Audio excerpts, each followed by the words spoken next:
Well, hi, everybody. This is DearMamaSal, and we're live on a Sunday afternoon, which means it's time for us to talk about coping with stress. Uh, Today, before I just carry on with it, I just want to make sure that we acknowledge that it's Remembrance Day weekend here in Canada, and I know it's Veterans Day weekend in the US. So let us start by remembering all those incredibly brave people who fought in wars and to keep us safe and to keep us for those of us who live in a democracy that kept us in a democracy. And I just definitely wanted to start with that because of the fact that that is the most important thing to remember this weekend, as far as I'm concerned, and how grateful we are. And for all of you who might have lost a family member in the world wars, my deepest condolences to you, but also, as I said, great thanks for the service that everybody gave. And for those of you who have family and friends who served, make sure that you keep thanking them for what they did, and for those that continue to serve. And as we go forward, we know that we had birthdays this week. And for those of you who don't know, it was Kimmy's birthday on the 9th, Sandy's on the 10th, Trina in Cork, Ireland, will be having a birthday at the end of the month, on the 22nd, I think. So those are the birthdays that I know about. If we've missed your birthday, please let us know, because it means it's not on my database, and I would like it to be. So hi there to Jody, our admin, and also to Jeannie, who backs up Jody as an admin. Thank you so much for being here to helping me. It certainly makes my life so much easier. You probably can hear that I have a little bit of a chest cold going on. So just bear with me. I'm going to do everything I can to complete the broadcast. But it is the reason I had to cancel on Friday, because I was just wheezing too much. And I thought, this isn't pleasant for me, and it's definitely not going to be pleasant for a viewer. So what's the point? All right. And you guys would just feel badly for me, and I didn't want that going on either. Hi there to Kay. And thank you for being there and for joining us today. I wanted to really talk today about the magic of memories. And for those of you who were with us a year ago, you will remember it was a year ago that I ended up in hospital to have a mastectomy. And I just couldn't help but thinking that memories are so important, because for all that went around that, my greatest memory is the fact I survived it. And that I actually came out the other end, so to speak. But I wanted to talk a little bit about that, because it was really important what happened, and also really important the things that made it possible for me to still be here. And I wanted to say that because so much of what happened to me was incredible support. And in case you have a friend that has to go through breast cancer or anything like that, I would like to just catch up a little bit about some of the things that really made a difference in my life at that time. So the first thing is that you will probably remember that we came out of pandemic. And when we came out of pandemic, I realized that I had been due for a mammogram before the pandemic, and for some reason hadn't done it. And then ended up 2 years later realizing I was now 4 years behind. And without even going to my doctor to ask him to recommend it, I just phoned up the hospital and said, I know I'm overdue for a mammogram by 2 years, and I've got a twinge. I need a mammogram. The twinge, by the way, that I felt was right up in here where my ducts are. The lymph nodes are, rather. Sorry, where the lymph nodes are. And it was just every now and then I'd get a twinge, and it was not a normal thing. It just felt different. So when I went to have it done, they sort of said, well, what made you come in? I said, I don't know. Every now and then I got this funny twinge going on round about here, and I don't know what it is. And I thought I'd better check it out. Well, when they checked it out, they found something called DCIS, which is um, ductal carcinoma in situ. All right, which means that I had breast cancer starting in the duct of my boob. This boob. And when you saw the X-ray of it, you could actually see this white line going down, and this where the cells were beginning to back up and become full-blown cancer.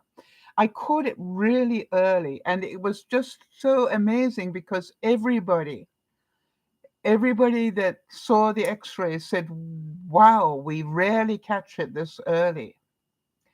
And they caught it in August. By September, I was having backup sort of secondary um, X-rays done. By October, they were doing biopsies, and then by November, we were doing the full-blown mastectomy. So Jody's saying, I became emotional just thinking about a year that has passed since the mastectomy, Sal. I reflected on the healing journey you went through. You were and are so inspiring. She's saying, I remember surgery day. I think I must have burned 1,000 calories from fidgeting and nearly crocheted my fingers off. Yes. And that's what I want to talk about, is that how many of you were there for me, and for those of you who did all you did. So anyway, the first thing was that we identified it. The second thing was to find out that I had the choice to wait some more, have another biopsy. They already did an open wound biopsy. They didn't want to do a needle one. They went straight in. That day I went for my biopsy, they said, we don't want to do a needle one. We want to actually open you up and do one. In other words, they wanted to take out flesh. And they did. And it was a very amusing moment, actually, because I had a great surgeon and I was awake through it all. And we were chatting about growing vegetables the whole way through, much to her amazement. She said, are you normally, able to talk through operations? And I went, oh, well, it sure beats worrying what the heck you're doing. And I found out if you're interested, if you're really careful, those lights that they've got up above you, the big ones, if you really concentrate, you can see that between those little lights, there's mirror. And I wanted to see what was going on. So I just kept concentrating on that mirror until I got the angle right. And I could actually see what their surgeon was doing. And she did something weird. And I said, why did you do that? And she said, what? And she stopped operating for a second. She said, do what? And I said, why did you pull that out and then stick it back in again? She said, well, I want to tell you, she stopped talking. The nurse that was standing on the other side, her eyes were coming out on stalks. And the surgeon then said, how can you see that, Sal? And I said, if you concentrate really carefully, you can see the mirror. And she said, you've been watching the whole way? I said, no, it took me a while to get the angle right, so I haven't watched the whole thing, but I am watching it now. So just, behave yourself in there. Anyway, so then, of course, the second part of the surgery, we chatted about the actual operation because she knew I was watching and I was interested. And I wasn't freaking out. I was just going, oh, that's interesting, right? So then, for those of you who know, it ended up that the biopsy confirmed that I had problems.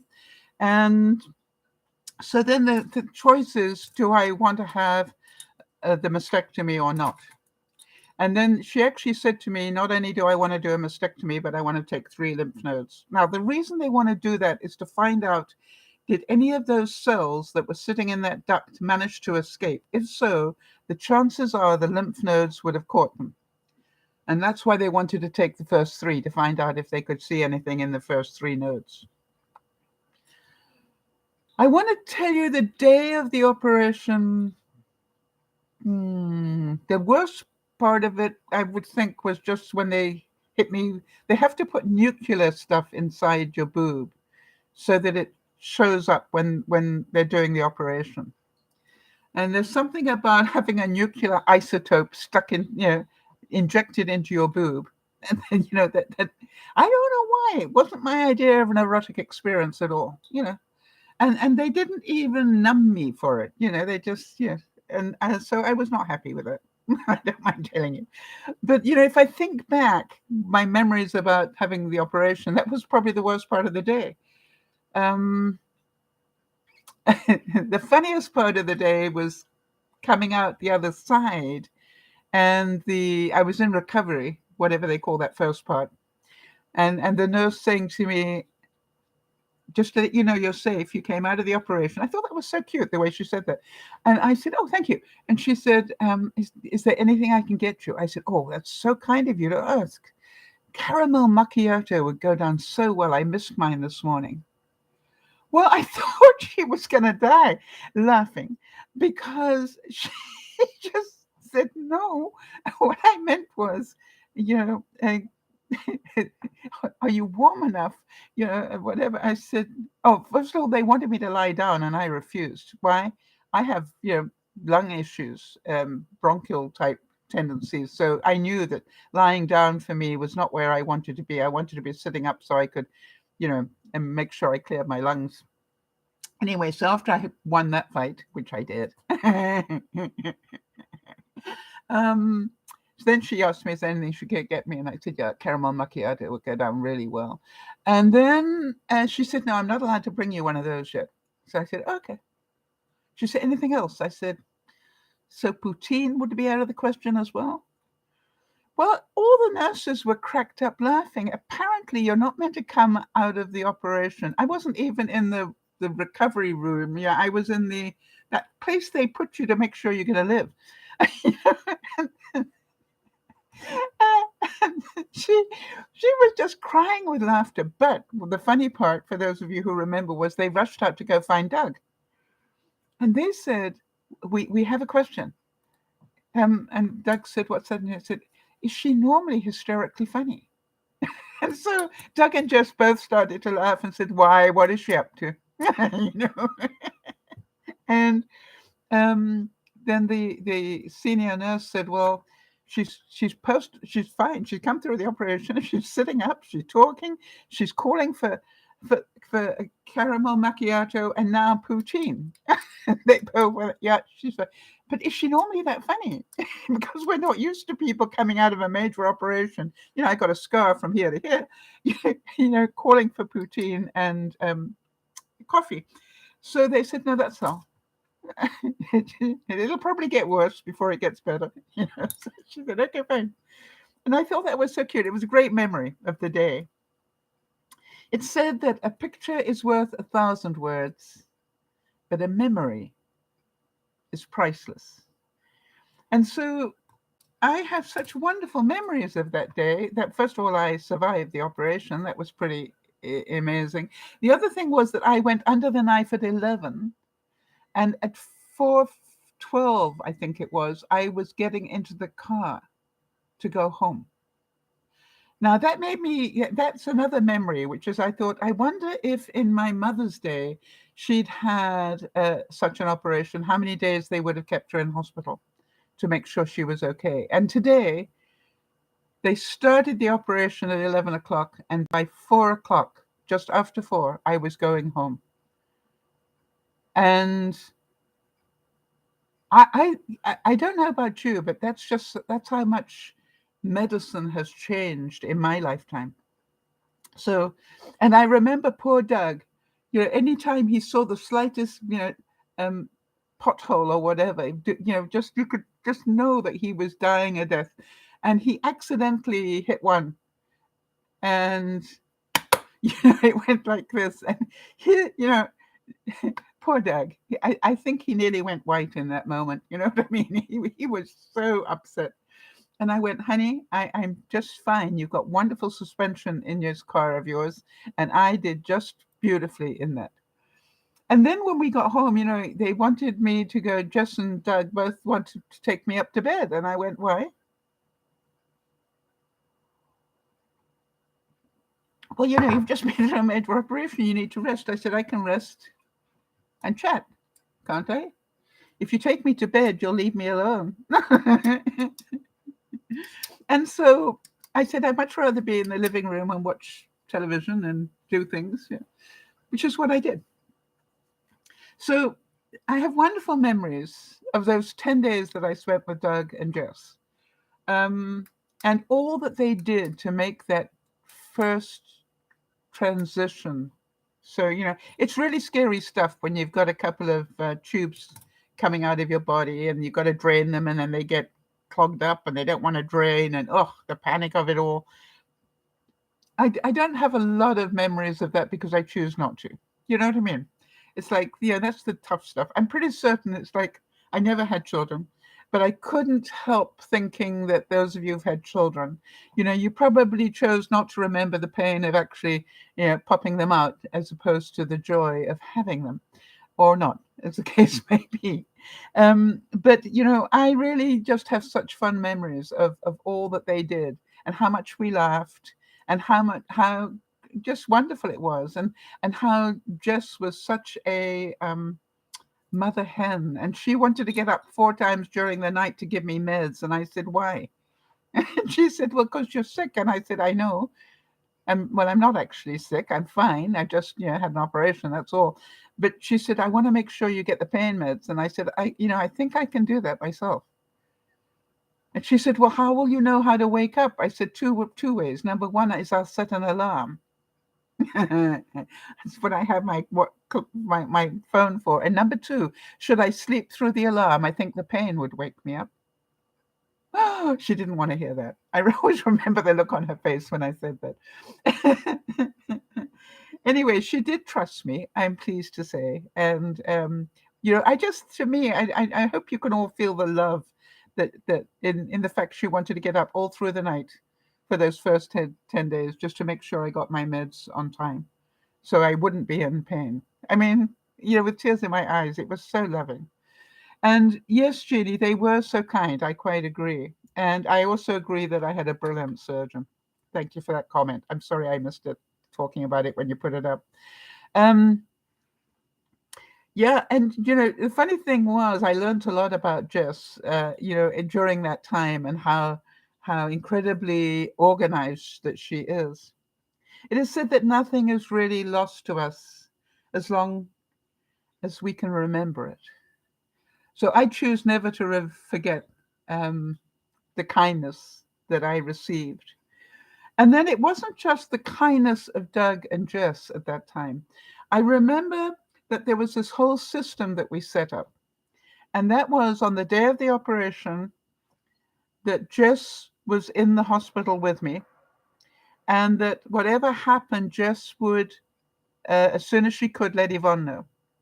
And those of you know Yvonne is my bestie for many years now. And Yvonne, in turn, had a list yay long of people that she had on speed dial or instant message or whatever. I don't know how she did it. I never asked. But she had this list of people who needed to know that I was okay. And her contribution to that day was that she kept taking the information from Jess. Jess's job was just to let Yvonne know. All right. And then as soon as Yvonne knew, she would then pass that message on to this list of people that I had asked. And she did a great job from what I hear. And you can't buy that sort of love. You know what I mean? And she was working. It wasn't that she was sitting at home doing nothing. She was working on that day. So she did an absolutely awesome job of keeping everybody informed. And for that, I was so grateful. I have a great memory of that. And then I remember how scary. Hi, Sandy. Good to see you. I remember how scary it was to do a lot of things, but I wasn't scared about anything as long as I had Jess and Doug with me. Yeah, Jeannie's saying it's coming up a year since York had his severe stroke on Thanksgiving morning and died 3 days later in hospital. I have to keep remembering all of the years of love, not the sadness of those few days. You know something, Jeannie? That's exactly the point that I'm making, all right? Is we get to choose which way we want to concentrate. If I concentrated on all the negatives of what happened, I wouldn't be as grateful as I am today. I just keep being very grateful for everything. That's the memory I want to remember, not the few moments of sadness or the few days of pain or whatever. No, I choose to remember that I'm here, and that, thanks to all of you as well.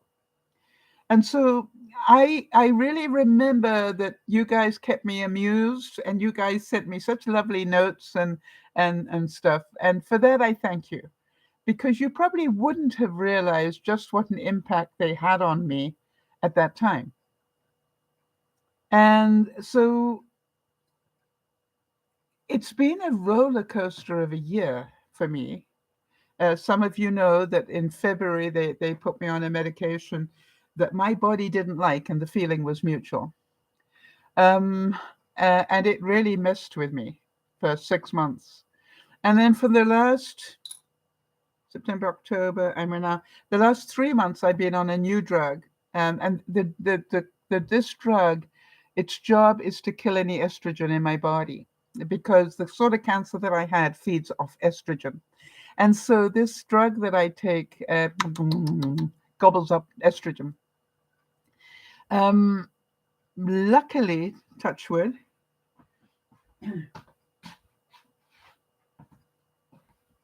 this second drug I am coping with a lot better, and therefore I like it a lot better because it likes me a lot better. And I really, I have some issues with it, but nothing too major that I know of. So, and I'm really, really grateful. So when you look at it, I look at the memories of this year, and funny enough, I just got to see somebody yesterday who I hadn't seen since before I had cancer. And he said, "Boy, you're looking well." I said, "Thank you so much. Let me think what's happened since I last saw you." And then I went, "This and this, and oh yeah, and I had cancer." And he said, "What?" And he said, "How come you look so good?" And I said, "Clean living." I mean, what can I say?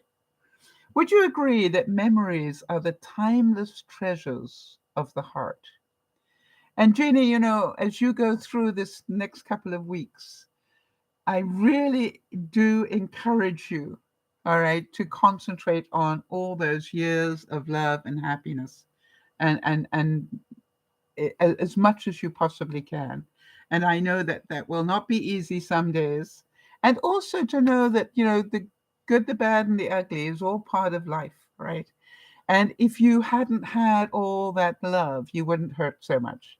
And that's what I also try to remember, that you know, it was the kindness of people that really made a difference. And the same thing when I had the fire; it was the kindness of people that that that I remember about that time. Some memories are unforgettable, remaining ever vivid and heartwarming.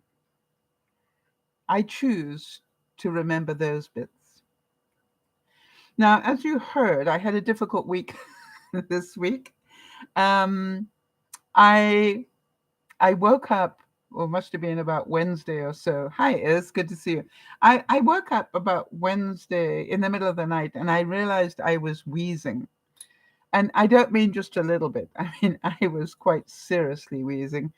And I could hear Jody saying, "Get up and go get your inhaler." I have inhalers for bad days. And yeah, I could actually hear her. It was just like, okay, nag, nag, nag. Okay, so I did. And then I thought, well, maybe by um, Friday it would be better. But by Friday, I was still having problems. And so, I thought, it's not worth it. It's not worth trying to broadcast when shouldn't have done that. I should not have done that. Something you learn the wrong way, hard way. Anyway, now I'm gonna. Okay, I can do this. So, I decided on Friday when I woke up and realized um, that I really wasn't doing too well, and I just literally just canceled the broadcast there and then. And then I realized that I am now. It's Sunday and I'm still not clear of it. So you'll be pleased to know I'm going to the doctor on Tuesday. I managed to get an appointment. Friday, I managed to get an appointment And yeah, Isabel and Sandy as well. Happy birthday. Didn't I say it was Sandy's birthday? Yeah, Isabel and Sandy both had birthdays this week. So um, on Tuesday, I'm going to go and see the doctor. Now, the real reason that I made the appointment, not realizing I was still going to be wheezing, but the real reason I made the appointment is I made a major decision, which wasn't easy. And that was that I want to get a handicap tag. For those of you who don't know, part of this whole process is this drug really exaggerates and exacerbates any joint pain, and I have arthritis in my hips. So it's getting very painful for me to do certain things. And what I decided was, why would I struggle? Why don't I just get the handicap tag that I deserve so I don't have to walk as far when I go shopping or doing stuff like that? And that's what it's for. And that's what I've decided to do. But, it was sort of, how many of you can imagine that's a difficult decision to make? Because it's sort of admitting something that you don't want to admit. But, the other side of it is, why would I make my life more difficult than I need to? That was the other thing. So I don't know if any of you have got handicap tags, but oh, interesting. Jeannie's saying I talked to the doctor and then got a handicap card for my car. It's a big help. Yes. And I think it will be for me as well. And I'm pretty sure that I am entitled to one on a number of counts. So that's what I'm going to do is I've got all the documentation. I just have to get the doctor to fill out his part of it, and then we will do that. How about this one? Memory is a diary that we all carry about with us. And I like that. It's a diary.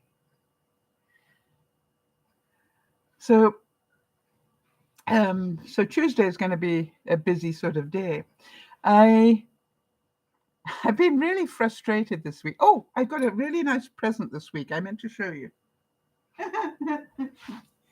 See this here?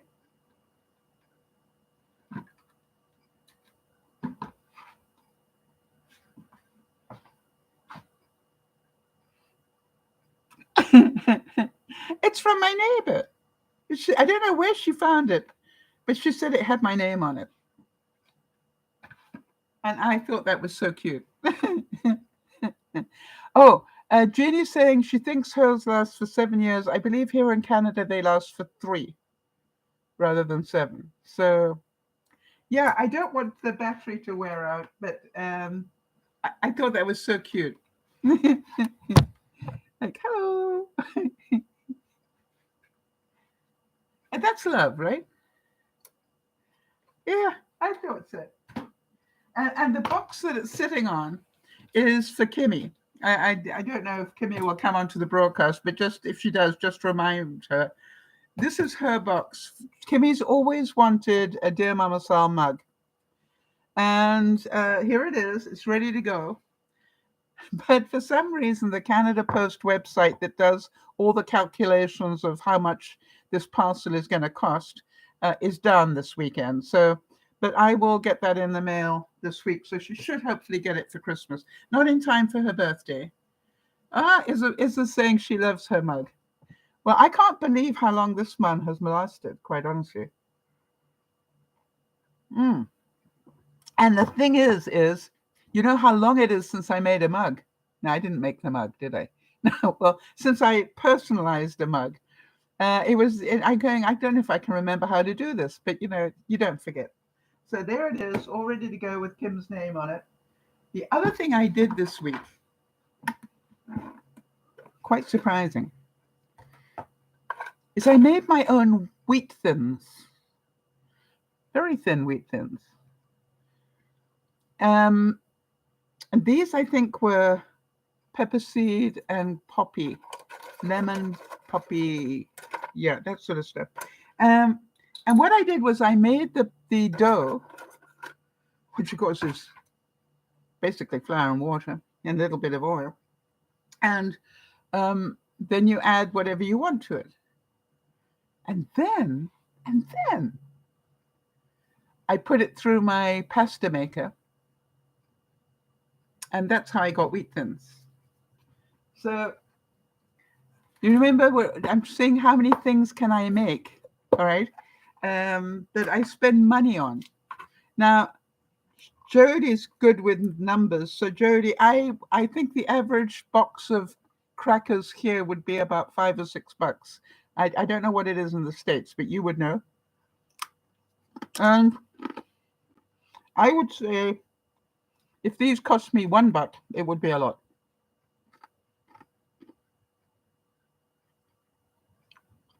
So you can hear that crispy.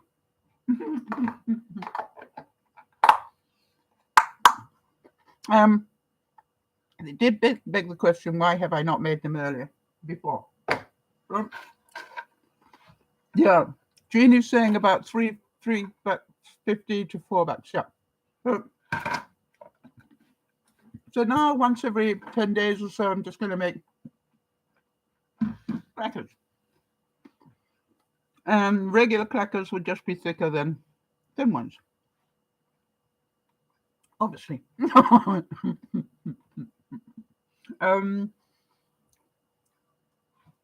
Excuse me. I was saying to you all before we started to get into fall and Christmas, if you don't want to be lonely, invite people over, or go out and visit people. Well, the other thing that I have been working on is to make sure that wherever possible, I'm inviting people to come and spend an evening with me, or a meal with me, or coffee with me, or do whatever, at least once a week, that I get somebody coming to visit. One of the things I found is a great benefit of that is it sure makes you do a double check of your house. My house is a lot tidier. And my visitor on Wednesday was Doug. And then I've got another visitor coming on Saturday. So anyway, Doug came to visit, and you know how much, for those of you who don't know, Doug is my adopted son. He adopted me from Kenya, and I met him 18, 20 years ago. And it just is, he and I just have such a good time when we're together. And he's really, really, really busy. And so anytime I get to have an evening with him is a magical moment for me. And we tried to solve the problems in the world, but we failed. Yeah, Hamas and Israel are still fighting, but we did try. We haven't worked out. What I was trying to work out, how many people have to die for it to be okay now? You know what I mean? That was my question. We had 300, I think it was, on the one side, but then on the other side we're up to 10,000 plus. How many people have to die before it's balanced? And I understand the reason, and I understand you kill one of ours, we're going to kill 10 of yours. I got all of that. But the point is, at what point will we say that's enough now? And we do know that you can kill hundreds of thousands of people, and the movement of Hamas will not go away. That will live on, the same as ISIS or Hezbollah or whatever. Those are movements. You won't kill the movement, you will only kill people. So this is like really sad. And I believe you me, I am not only concerned because I've got one friend that I still haven't heard from, who was in Israel at the time, or lives there. But also, that I know of at least one person that I know who has already lost 4 people in her family. When that Israel attack happened. So, it's a very difficult time for us all. And I hope and pray, and that's what I said to Doug, let's hope and pray that enough can be done to stop it before we end up with a full-blown, regional war. that will involve us all indirectly. And that's what I'm hoping for. But it was, good to listen to Doug's views, or Doug's views are always of interest to me because he does a lot of research. And so it was a good, it was definitely not long enough because we could have spent days talking about it all. The other thing that happened this week is we had a mega storm that came in.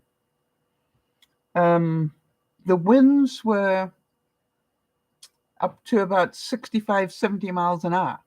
And hang on, what's that in Canadian? And we were up to over 90 kilometers an hour here.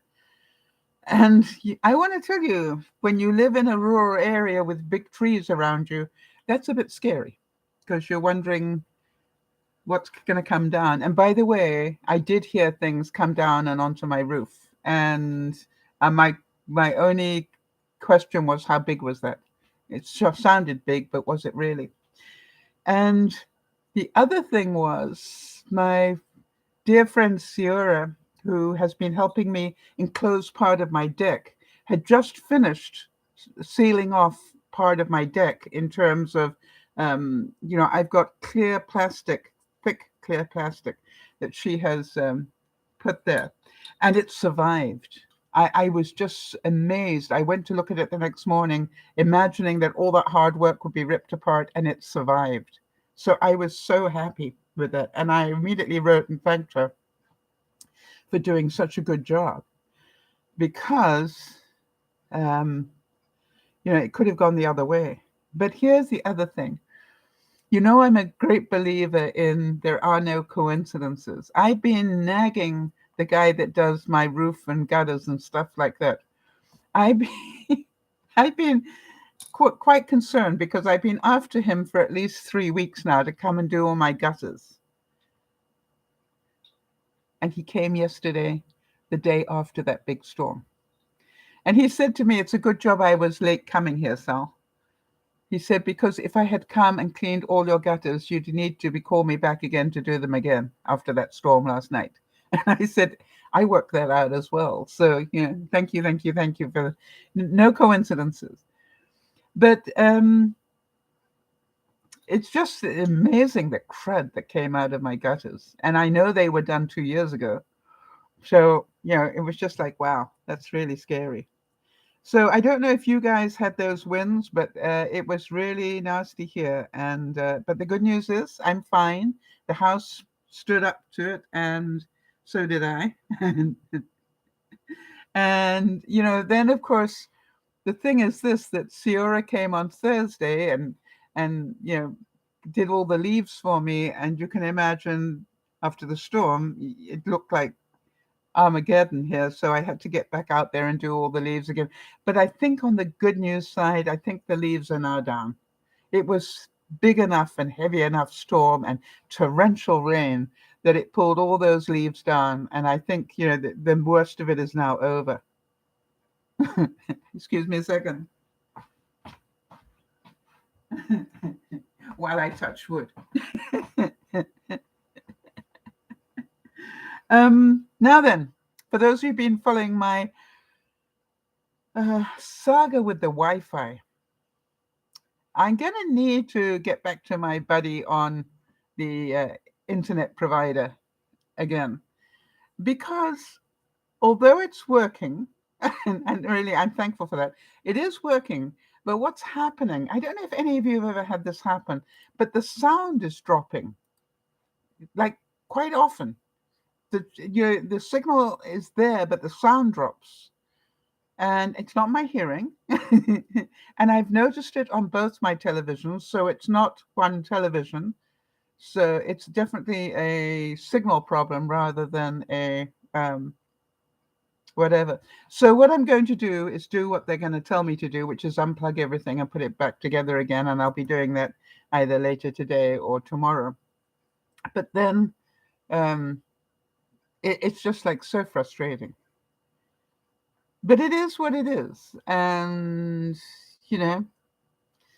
I'm grateful to have the stuff that I have. And I'm also grateful that they ended up giving me a whole lot of programs that I didn't have before, that I'm sure I'm paying for. But, it's like I didn't have all those programs before. And I keep thinking back. That's my memory. I was talking to somebody this week and I said, I can remember watching a 7-inch screen when it first came out. you know, I can remember a whole family huddled around a 7-inch screen watching television because it was such an incredible thing. And now I'm going, how many of us are going, that's about the size of my iPhone, so, or my whatever, it's not much bigger, right? Because that's 8 inches. All right, so it's, the first television set wasn't much bigger than this. And so, it's just like, I don't know if any of you remember those days. When did it come in? When did television come into America? Because obviously I wasn't in America in those days, or even Canada. I was still in England. But I just remember that. And I was in Africa when it came to Africa, which was in the 70s. Yes, Jody's saying, I remember having to get up off the couch to go change channels. And you had different channels. How many? 3? 2? 3? It was so exciting, wasn't it? I wonder what's on the other channel. Yeah. Now, I don't know about you, but now, I put on the guide every now and then and I go, seriously, how many channels have I got here? It's just like, really? How about this? You live twice, once in reality and the second time in memories. Wow, television was really September the 7th, 1927, but that it was sort of what I call every day, everybody had it, or it was available. Wow, well, I'm definitely wasn't born yet. So my memory would have been when I was about 4, I think. And that would have been just about early, like 1950, 51 time. So interesting. But it was black and white. I do remember that. And I remember.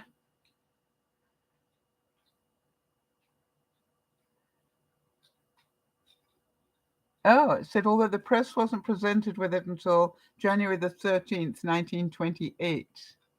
Yeah, they wanted to get some of the bugs out of it, I'm sure. So one of the things for all the Wi-Fi stuff was that, I had to change everything. All my computers had to be reset, and my, tablet, my phone, And for some reason, I could not get my computer in the living room to talk to my printer in my craft room called Confetti Corner. And I struggled for like probably the first half of the week. And then eventually I did something and it worked. I still don't know what I did, but it did work. This is just like, at last.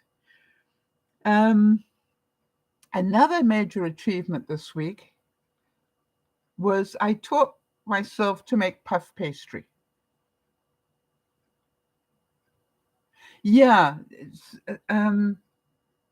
Jody's saying 3 different answers. Yeah, she thought it was more like the 50s when it became commonplace. I think so as well. Television replaced radio as a dominant broadcast medium by the 50s and took over home entertainment. Yes, that's my memory, was the early 50s. Interesting. Thanks, Jody. You did such a good job at that. Anyway, so I made puff pastry. And really, I don't know why I've got horror memories of puff pastry because it's so difficult to make. Well, not so. Really not so. And so what I made were pierogi type things. And I didn't fry them. I baked them in the air fryer. So good. And I found I made little discs like this. You know what I mean? And I found 7 of them was a meal. Jody's saying she admits total failure with puff pastry. I want to tell you something, Jody. I literally went, I can't believe that it is that easy. And what I did was, I wanted to make it because I was making a chicken pot pie for Doug. And what I did is, instead of putting the pastry across a bowl, I made um, a bowl of the pot pie filling, but then I made discs about this big of puff pastry, so that I wasn't sure whether he liked pastry or not, and therefore wanted it to be optional. And what I did was, I made probably about 8 of them and put them on the side. Well, I have to admit that there were none left. When we finished eating, there were none left. So I gather it was quite successful, because I didn't eat them all. Doug kept going back for another one as well. So, um, and then I realized that just before I baked it, I just took the pastry and I just shredded some more butter and folded it a few more times and then rolled it and made took a cookie cutter type thing like this and just made these discs, and it worked. And with the pastry that was left over, I made the pierogi type things, so that it was really good. Now, comfort food, because I was sick. But it's amazing how your body craves comfort food when you're not well. Isn't that strange? And for some reason, the comfort food that I really needed this weekend was fried eggs on fried bread. Yeah, fried bread. How do you make fried bread? You actually take some leftover bacon grease that you have left over from when you last cooked bacon, and you just put that in a pan and then put your bread on it and let it soak it up, and then put a bit more in and turn the bread over and let it soak it up, and then you fry it. Yeah, in the pan. Fried bread. So good. Now, obviously, not high on the healthy scale because it's all bacon fat. But I also did quite thin bread, homemade bread, of course, quite thin, but it was so tasty. And fried eggs. When did I last have fried eggs? So I really, I went, I should do this more often. And I'm going, or not. So that was a great memory, right? Because comfort food is memory food, isn't it? Sometimes the memories are the reason we can't get to sleep at night, both good and bad, right? My sadness of the week, other than the fact that we've got a potential world war going on, but my sadness of the week had to be for my friend Marnie. For those of you who know Marnie, she suddenly was told that she didn't have a job anymore,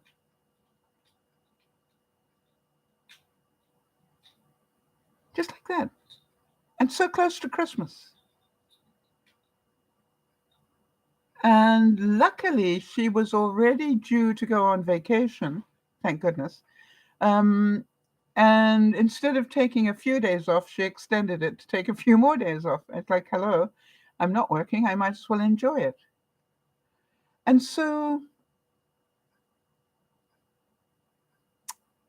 she said to me that she wasn't enjoying the job anyway. So, no coincidences, right? But, it was just like, how sad is that? How can you do that to somebody just before Christmas? Mind you, is there a good time to tell somebody they don't have a job anymore? I don't think so.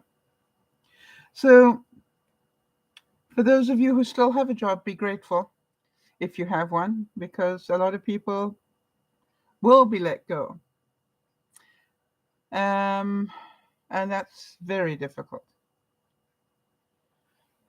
Hmm. And, how do you support somebody? And you remember I started by saying part of the reason this journey of the last year has been so good is because of the support that everybody gave me. It's like, what support can you give somebody who just lost their job? Well, you can just keep telling them that they're loved, and that there are no coincidences, and therefore she must be being made available for something that hopefully will be much better than the one that she had. Moments become a memory, and memories become treasures. When I think about Marnie, I have so many memories of Marnie and myself together. We both volunteered for the same organization, and we had such fun for so many years. And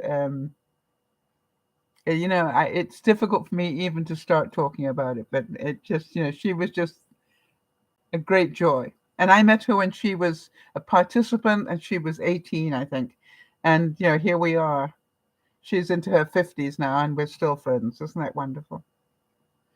And perhaps the most surprising thing of this week was I earned $3.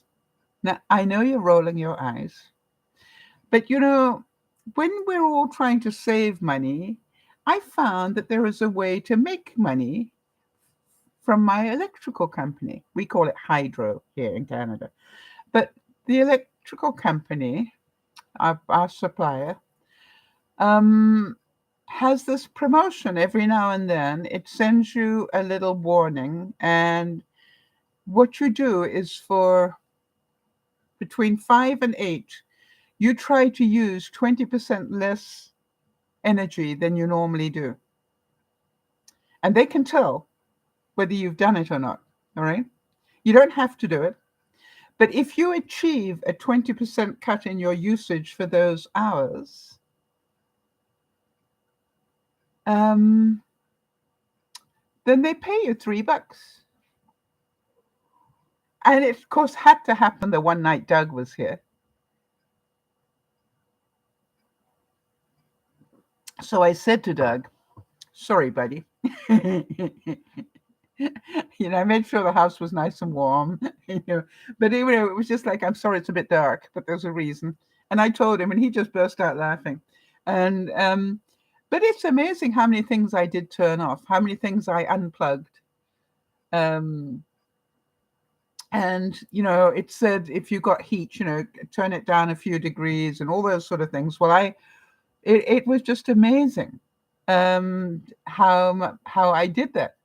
And I just heard yesterday that I achieved a 20% drop in usage, and I got my $3 will be deducted off my bill when they finish this promotion. They're going to send me, warning again and again. I think what they're trying to show you is that it's possible to do, that you can drop 20%.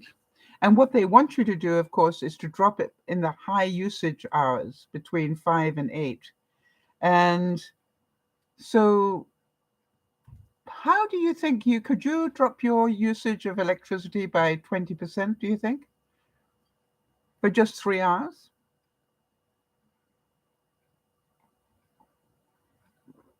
I turned off the heater in the bathroom.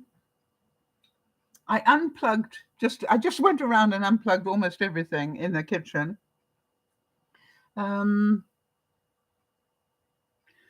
Of course, most of my lighting, I have motion detection lights. So I was a bit worried about that, because I actually don't use a great deal anyway, because I don't turn on lights. I have a light in the kitchen. I have an LED light. By the way, LED uses far less electricity. I have an LED light on my coffee table. But then between my kitchen and my bedroom, I have motion detector lights, so I don't need to turn a light on as I go from one room to the other, because as I walk, the motion detectors click in, and as I pass it, they click out again. Does that make sense for everybody? So you almost had to sort of use a bit of extra energy before I turned it all off. Do you know what I mean? There's part of me going, wait a minute, maybe I better turn some lights on.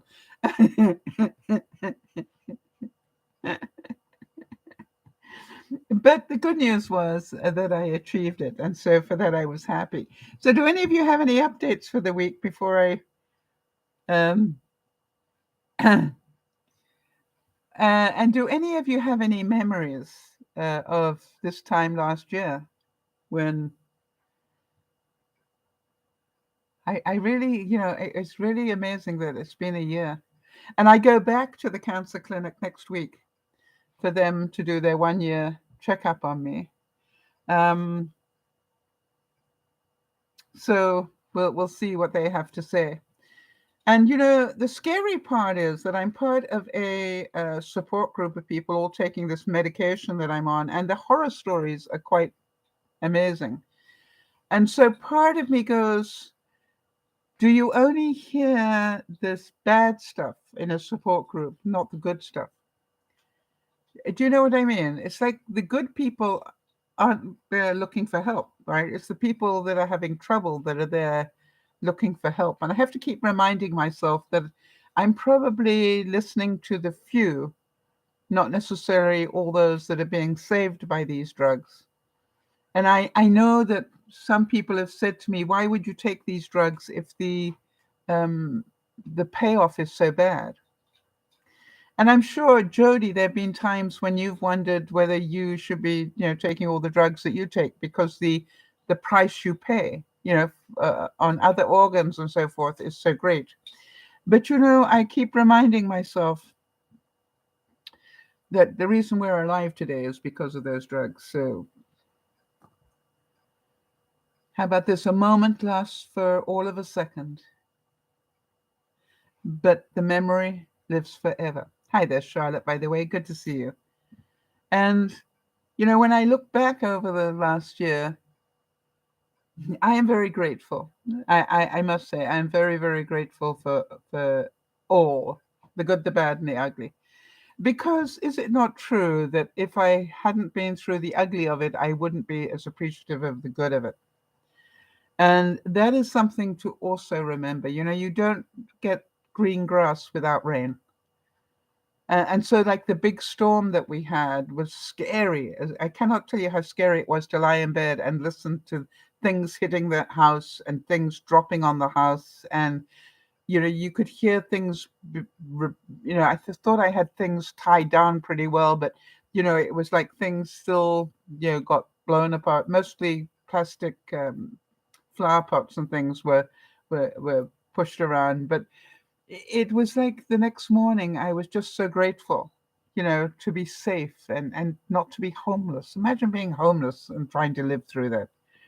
Um, so there are so many reasons for us to have good memories rather than bad ones.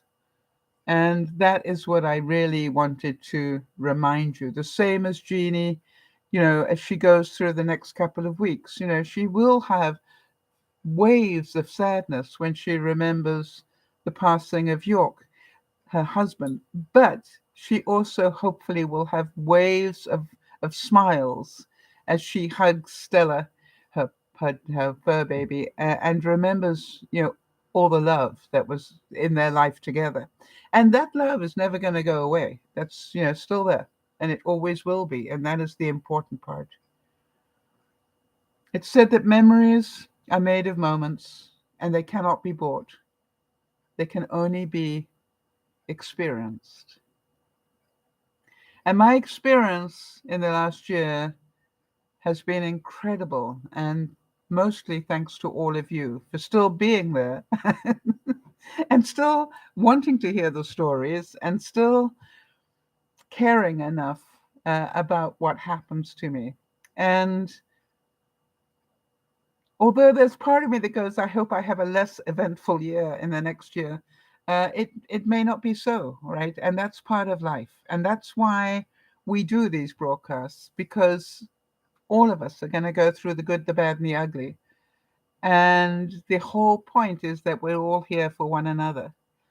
And for that, I am very, very grateful. And it's the very same reason that I started DearMamaSal, and the reason we will continue for as long as we can. So thank you all.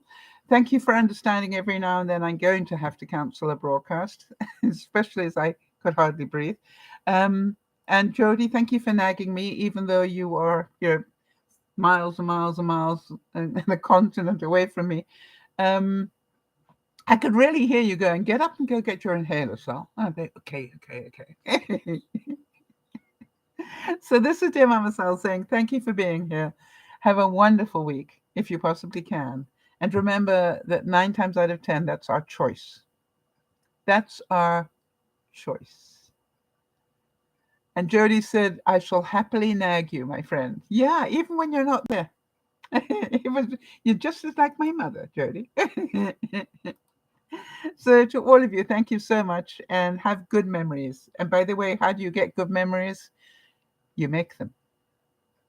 And why not have a week where you make good memories for other people, ones they will never forget?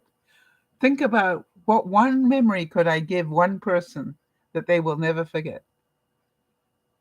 And if you can do that every week, you're going to live a really good life and have some really great friends. This is Dear Mama Sal saying, thanks for being here.